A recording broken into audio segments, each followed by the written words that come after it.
বান্ধবীর 2 বাচ্চা সহ ডিভোর্স হয়। ওর সাথে তেমন একটা যোগাযোগ হতো না আমার বিয়ের পর আর। প্রায় 2-3 বছর পর ওর সাথে আবার হালকা যোগাযোগ হলো। ওর কথা শুনে নিজের কাছে খুবই কষ্ট লাগলো, নিজে ডিপ্রেশনে চলে গেলাম। হাজবেন্ডকে বলে তার অফিসে একটা জবের ব্যবস্থা করে দিলাম। যেহেতু আমার বান্ধবী, তাই আমার হাজবেন্ড ওর জন্য বিশেষ খেয়াল রাখতো।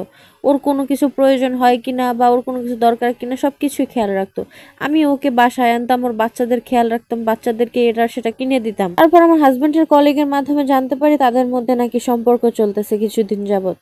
তবে আমি বিশ্বাস করিনি, কারণ আমাদের 4 বছরের বৈবাহিক জীবনে আমাদের কখনো তর্ক হয়নি, ঝগড়া তো দূরের কথা। তারপর যখন কিছু এভিডেন্স হাতে পেলাম তখন বিশ্বাস করতে বাধ্য হলাম। এত ভালোবাসার সংসার আমার, সাজানো গোছানো সংসার আমার, কি করিনি আমি তার জন্য? কিভাবে সে পারলো এটা? আমি মানতে না পেরে আমি ঘুমের ওষুধ খাই। আজকে 16 দিন যাবত হাসপাতালে ভর্তি আমি। আমার হাজবেন্ড প্রায় পাগল প্রায় হয়ে গেছে আমার এই অবস্থা দেখে। হাজবেন্ড আমাকে জানালো আমার বান্ধবী নাকি গায়ে পড়ে পড়ে তার সাথে কথা বলতো, তাকে নানান অজুহাতে ছুঁইতো, তাকে বাসায় ডাকতো, এজন্য সে তার প্রতি দুর্বল হয়ে পড়ে।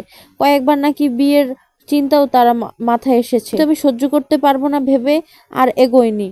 বলতেছে সে নাকি একবার এই সম্পর্ক থেকে বেরিয়ে আসতে চেয়েছে, কিন্তু আমার বান্ধবী নাকি তাকে নানান ভাবে ইমোশনাল ব্ল্যাকমেল করছে, ভয়ভীতি দেখিয়েছে। আসলে মেয়েরাই মেয়ের শত্রু।